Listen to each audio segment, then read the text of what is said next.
प्रश्न चर्चेला यायला हवे, जे मुद्दे आहेत राज्यामध्ये ते फारसे मांडले जाताना दिसत नाही, अगदी विरोधकांकडनं सुद्धा. म्हणून मग बिबट्याच्या वेशामध्ये विधान भवनाच्या आवारात येणं. विधिमंडळाची गेल्या काही वर्षामध्ये सर्कस झालेली आहे. सर्कस, दशावतार म्हणा,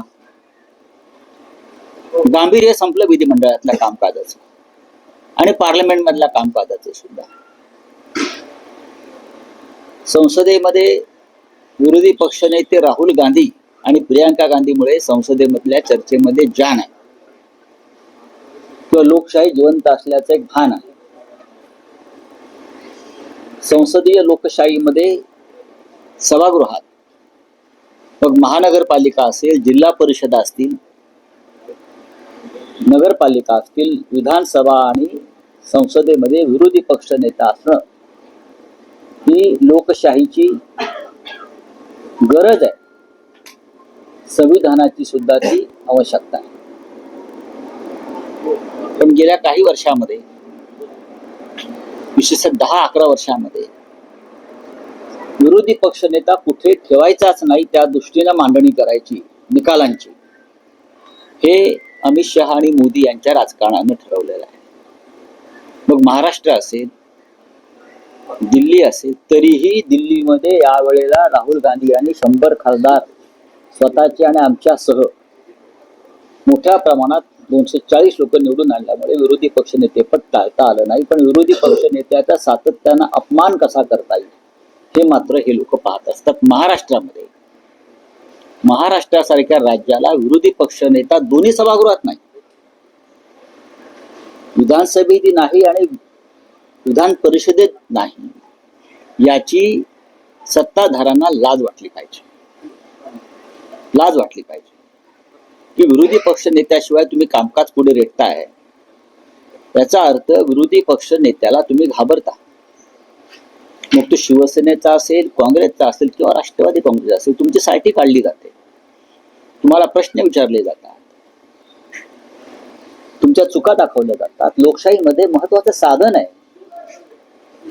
पण महाराष्ट्रात देवेंद्र फडणवीसांना आणि केंद्रामध्ये अमित शहा मोदी यांना लोकशाहीचे कोणते संकेत पाळायचे नाही. याआधी सुद्धा संख्याबळ कमी असताना महाराष्ट्रात विरोधी पक्ष नेता दोन्ही सभागृहात नेमलेले आहेत. संसदेमध्ये भाजपचे सुद्धा अत्यंत कमी लोक असताना सुद्धा विरोधी पक्ष नेता नेमलेला आहे. राहुल गांधी विरोधी पक्ष नेता असल्यामुळे भारतीय जनता पक्षाचे जे धिंडवडे निघत आहेत त्याच्यामुळे अमित शहा पासून सगळे हादरलेले. वंदे मातरमवरच्या चर्चेमध्ये आपण ते पाहिले. वंदे मातरमवर चर्चा 150 वर्ष झाली म्हणून जी सुरू केली, त्याच्यामध्ये सगळ्यात बुरखे फाटले ते भारतीय जनता पक्ष आणि त्यांच्या बरोबरच्या ज्या संघटना आहेत, RSS सारखे, त्यांचे बुरखे फाटले. आपण भारतीय स्वातंत्र्य लढ्यात कुठेच नव्हता, तुम्हाला वंदे मातरमचा पुकार करण्याचा अधिकार नाही. मला अशी मागणी आहे पुढल्या अधिवेशनात की महाराष्ट्रात सुद्धा जे आपलं राज्यगान आहे, जय जय महाराष्ट्र माझा, त्याच्यावर चर्चा. म्हणजे महाराष्ट्राच्या लढ्यात, मुंबईच्या लढ्यात, मराठी माणसाच्या लढ्यात कोण कोठे होतं आणि काय करत होतं हा सोक्ष मोक्ष लागेल. महाराष्ट्राच्या लढ्यामध्ये गौतम अडाणी नव्हते. ज्या गौतम अडाणीसाठी मुंबई आणि महाराष्ट्र त्यांच्या पायाशी ठेवण्याचा प्रयत्न मिंदे आणि फडणवीस यांचं सरकार करत आहे. म्हणून चर्चा होऊ द्या जय महाराष्ट्रावर सुद्धा. तर वंदे मातरमवर झाली तर राज्यगान, जय महाराष्ट्रावर चर्चा होऊ द्या. म्हणजे महाराष्ट्र कोणाचा आणि महाराष्ट्रासाठी कोणी रक्त सांडलं, कोणी बलिदान केलं आणि आता हा महाराष्ट्र कसा ओरबडला जातोय, मुंबई कशी लुटली जाते, हे देशाला आणि राज्याला कळू द्या. त्यात काही चुकीचं असं मला वाटत नाही. भारतीय जनता पक्ष महाराष्ट्राच्या मुंबईच्या लढ्यात कुठेच नव्हता आणि आज ते आम्हाला अक्कल शिकवत आहेत. त्यांचे मुंबईचे अध्यक्ष काय बोलतायत, रवींद्र चव्हाण काय बोलतात. रवींद्र चव्हाण हे पूर्वाश्रमीचे शिवसैनिक आहेत, त्यांनी तरी थोडं जपून बोललं पाहिजे. महाराष्ट्राच्या प्रश्नावर, मराठी माणसाच्या प्रश्नावर सगळ्यांनी एकत्र आलं पाहिजे. सगळ्यांनी, सत्ता सत्ताधारी पक्षातले जे मराठी अभिमानी लोक आहेत त्यांनी सुद्धा आमच्या बरोबर आलं पाहिजे. आपले पक्षीय मतभेद असतील, पण आज मुंबई तोडण्याचा प्रयत्न सुरू आहे, विदर्भ तोडण्याचा प्रयत्न सुरू आहे. या राज्याचे प्रमुख मंत्री, महसूल मंत्री चंद्रशेखर बावनकुळे, जे कॅबिनेटचे महत्वाचे सदस्य आहेत, ते सांगतात विदर्भ वेगळा करण्याचे आमचं काम सुरू आहे, आमचा अजेंडा आहे. आणि देवेंद्र फडणवीस त्यावर काम करतायत. त्याच्यावर मिंधे गटाचा स्वतःला शिवसेना म्हणून घेणारा एकही आमदार उसळून उठला नाही, याचा अर्थ हे अमित शहाचे मिंधे आहेत. तुमच्या कॅबिनेट मधला एक मंत्री महाराष्ट्रात तोडण्याची भाषा करतोय आणि तुम्ही स्वतःला शिवसैनिक म्हणवणारे बर्फाच्या लादीवर बसल्यासारखे बसून हा थंडगार लोळा गोळा होऊन, याचा अर्थ तुम्ही अमित शहाच्या दबावाखाली आहेत आणि अमित शहाचा जो अजेंडा आहे मुंबई आणि विदर्भ तोडण्याचा, त्याला तुम्ही छुपा पाठिंबा देताय, हे स्पष्ट होत आहे.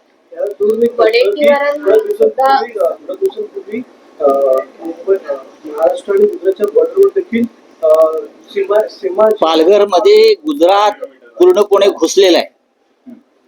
प्रत्येक ठिकाणी महाराष्ट्रावर आक्रमण होत आहे, अतिक्रमण होत आहे. पालघरच्या सीमा ओलांडून गुजरात मग आतमध्ये प्रवेश केले पालघरच्या दिशेने. ते अजून पुढे येतील, कारण सगळे ठेकेदार तिथे काम करणारे हे त्यांचे आहेत. कधी काळी संयुक्त महाराष्ट्राच्या निर्मितीच्या वेळी त्यांनी पालघरवर दावा सांगितला होता. डांग, उंबरगाव, डहाणू, पालघर हे त्यांच्या गुजरातच्या अजेंड्यावर आहे, म्हणून त्यांनी बुलेट ट्रेन पालघरमधून काढलेली आहे. त्याच्यामुळे महाराष्ट्राला डोळ्यात तेल घालून लक्ष ठेवावं लागेल. महाराष्ट्राला म्हणजे फडणवीस सरकारला नाही. फडणवीस सरकार गुजरातचं मिंद आहे, आम्हाला सगळ्यांना, आपल्याला सगळ्यांना. सर, आपण जर बघितलं विदर्भाच्या बाबतीत जे बावनकुळे बोलतायत त्याला वडेट्टीवार सुद्धा एक प्रकारे समर्थन. आम्ही वडेट्टीवारना अजिबात या संदर्भात काँग्रेसच्या भूमिकेला फार महत्व देत नाही. यापूर्वी सुद्धा काँग्रेसचा आणि आमचा ह्याच्यावरती वाद झालेला आहे. महाराष्ट्र अखंड एकसंघ राहावा या संदर्भात काँग्रेसमधल्या वरिष्ठ नेत्यांचं सहमती आहे. मात्र त्याच वरिष्ठांमध्ये आपण जाऊ दिल्लीमध्ये काही होत नाही. काँग्रेसने किती आपटले तरी वेगळा विदर्भ होणार नाही, हे त्यांचं राजकारण आहे. आणि भारतीय जनता पक्षाने किती प्रयत्न केला तरी मराठी माणूस महाराष्ट्राचे तुकडे पडू देणार नाही. आता तर उद्धव ठाकरे, राज ठाकरे एकत्र आहेत महाराष्ट्राच्या भूमिकेवर, मराठी माणसाच्या भूमिकेवर. त्याच्यामुळे कोणी हे स्वप्न पाहत असेल तर तो स्वप्नभंग होईल. महापालिकेच्या निवडणुकीमध्ये महायुती एकत्र लढणार आहे. महायुती म्हणजे कोण? भाजप आणि शिवसेना. ही महायुती आहे का? मला आता कळलं.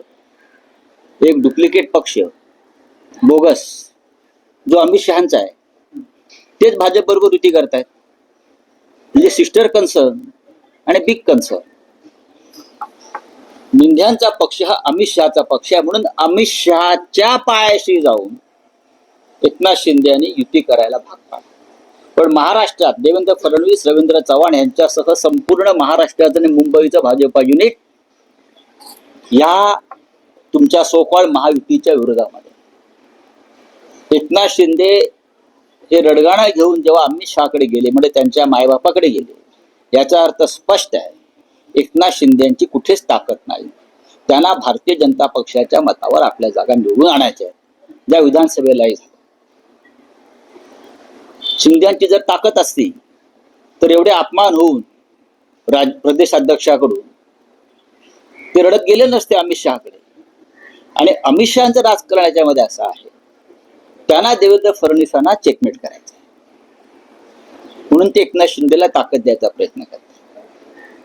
त्यांना फडणवीसांची ताकद वाढू द्यायची नाहीये, त्यांना फडणवीसांना दिल्लीच्या दिशेने येऊ द्यायचं नाहीये. याच्यामुळे महाराष्ट्रात त्यांना शिंदेच्या गुंत्यामध्ये अडकून ठेवायचं आहे.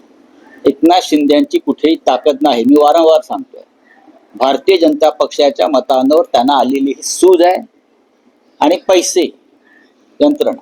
बाकी एकनाथ शिंदे आणि त्यांच्या पक्षाला कुठेही स्थान नाही.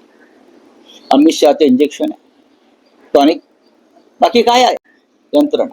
बाकी एकनाथ शिंदे आणि त्यांच्या पक्षाला कुठेही स्थान नाही.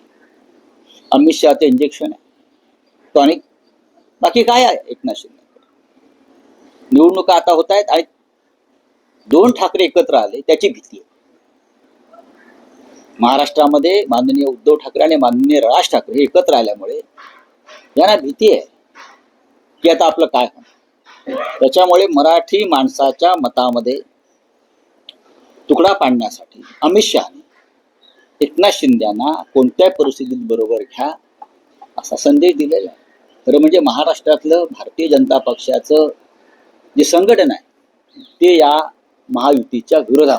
पण आपण जर बघितलं त्याच वेळी एक पाऊल मागे घ्यावं लागलं या सगळ्या नाही, मी बघा असं म्हणणार नाही, हा त्यांच्या पक्षाचा अंतर्गत प्रश्न आहे. पण हे जे घडत आहे हे भाजपच्या महाराष्ट्रातल्या भाजपच्या मनाविरुद्ध घडत आहे हे मी तुम्हाला खात्रीनं सांगेन. पण त्याच वेळी ज्या ठिकाणी ठाकरेंचे जे नगरसेवक आहेत त्याच ठिकाणी शिंदेचे नगरसेवक त्यांना भाजपने विरोध केला त्याला. बघा हा त्यांचं काय म्हणणं आहे मला माहित नाही. त्यांनी आमच्या विरुद्ध कोणी उभं करावं, भाजपने उभं राहावं किंवा अमित शहाच्या पक्षाचे जे लोक आहेत मिंदे गट त्यांनी उभं राहावं. कोणाशीही सामना करण्याची आमची तयारी आहे. उद्धव ठाकरे आणि राज ठाकरे याच्यामध्ये सातत्याने चर्चा सुरू आहे. जागा वाटपा संदर्भातल्या बैठकांना एक शेवटच्या टप्प्यात त्या बैठका आणि चर्चा आलेल्या.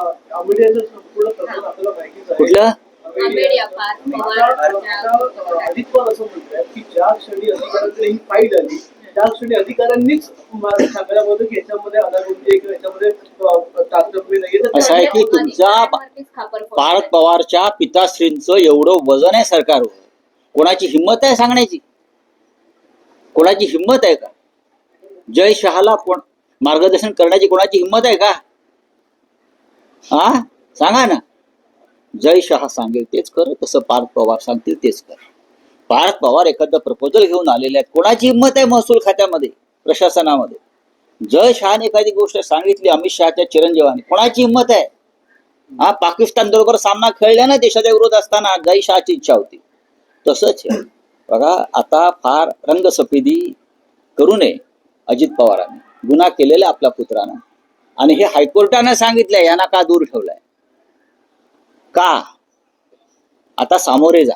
मात्र आता पार्थ पवारांनाच वाचवण्यासाठी एक वेगळी शक्कल म्हणा किंवा असे बघा स्वतः अजित पवारांना वाचवलंय मोदींनी, प्रफुल्ल पटेलना वाचवलंय मोदींनी, हा सगळ्यांनाच वाचवलंय. मुद्रांक महानिरीक्षकांच्या विरोधात जर अपील करायचं असेल तर ते आता महसूल मंत्र्यांकडे करता येणार आहे.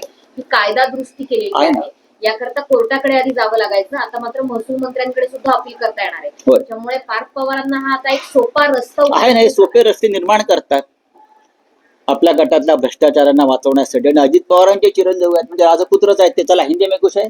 सर मनसेने आणि अंबादास दानवे यांनी सुद्धा जे आहे पीडब्ल्यूडी मधले आणि अनेक असे व्हिडिओ आहे ना ते येतील आता. राज ठाकरेंनी आज मुख्यमंत्र्यांना पत्र आप बोलिए क्या है? अलग विधान को बनाने की बात जो हाँ? अलग विधान की मंशा की बात को मंत्री महाराष्ट्र तोड़ने की बात महाराष्ट्र के कुछ मंत्री कर रहे हैं, खास करके जो सीनियर मिनिस्टर बावनकुळे बार बार ये बोल रहे हैं कि महाराष्ट्र तोड़ना, महाराष्ट्र के दो टुकड़े करना, दो फाड़ करना, अलग विदर्भ राज्य करना, यह हमारा एजेंडा है. और देवेंद्र फडणवीस उसके ऊपर काम कर रहे हैं. ये जो वक्तव्य है ये महाराष्ट्र के खिलाफ है. महाराष्ट्र अखंड है, एक संघ है. ये महाराष्ट्र राज्य 106 लोगों ने बलिदान दिया है तब बना है. उसमें विदर्भ के लोग थे इस पूरे संघर्ष में. उस वक्त बावनकुळे और उनकी पार्टी भारतीय जनता पार्टी संघर्ष में कहीं नहीं थी. मैं तो ये कहूंगा जैसे वंदे मातरम पर चर्चा हुई संसद ने, वैसे महाराष्ट्र के विधानसभा में जो हमारा राज्य गान है जय जय महाराष्ट्र माझा गर्जा महाराष्ट्र माझा, उसके ऊपर भी चर्चा होनी चाहिए. तब हम बात करेंगे कि भाजपा बीजेपी जो उनका दोगलापन है महाराष्ट्र के बारे में, उसका हम मुखौटा निकाल देंगे. ये लोग कहीं नहीं थे महाराष्ट्र के राज्य के निर्माण में. अब लूटने को सब एक साथ है. ये महाराष्ट्र गौतम अडानी ने नहीं बनाया है या बीजेपी ने नहीं बनाया है. ये मराठी लोगों ने बलिदान दिया है, 106 लोगों ने बलिदान दिया है तब ये महाराष्ट्र बना है. और ये कौन लोग हैं महाराष्ट्र तोड़ने वाले? बीजेपी के लोग.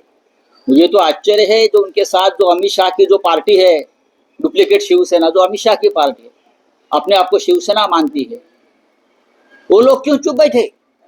बाला साहेब ठाकरे के नाम लेते हैं ना, तो आपके कैबिनेट का एक मंत्री महाराष्ट्र तोड़ने की बात करते हैं और आप चुप बैठे। डुप्लीकेट बोगस लोग हैं ये सब। अमित शाह की पार्टी है शिवसेना डुप्लीकेट।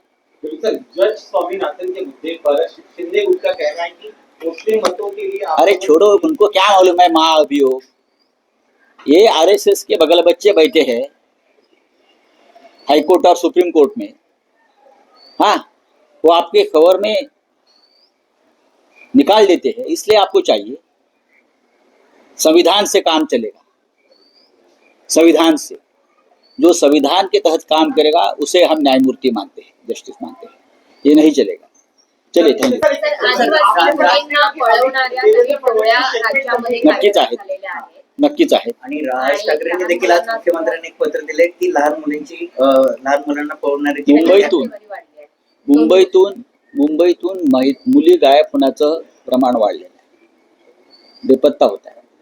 महाराष्ट्राच्या अनेक नंदुरबार मधून सगळ्यात जास्त मुली गायब होतात. कुठे जात आहेत त्या? कोणत्या टोळ्या काम करतात? महिला लाडक्या बहिणीच्या संदर्भात फक्त 1,500 रुपयांवरच तुम्ही महिलांना खुश ठेवताय. महिलांवर अत्याचार होत आहेत, महिला पळवल्या जात आहेत, पलायन केलं जात आहे, मुली पळवल्या जात आहेत. त्याच्यावर कधी फडणवीस आणि मिंते बोलत नाही. फक्त लाडकी बहीण आणि 1,500 रुपये हाच त्यांचा अजेंडा आहे. या विषयावर बोला. मुंबईतून मुली का गायब होत आहेत? कोणती टोळी इथे काम करते आहे? त्याच्यावर जरा फडणवीस तोंड उघडा, बोललं पाहिजे. चला, थँक्यू. देवेंद्र फडणवीस को चेकमेट करने के लिए एक अमित शाह जो एकनाथ शिंदे इस्तेमाल करें, किस आधार पर आप ये आरोप लगा रहे हैं? क्यों आपको लग रहा है? आधार क्यों चाहिए? जिसको राजनीति थोड़ी बहुत समझती है, महाराष्ट्र का पूरा बीजेपी यूनिट शिंदे को अपने साथ लोकल बॉडी चुनाव में लेने को तैयार है, थोड़ा हुआ तैयार नहीं है।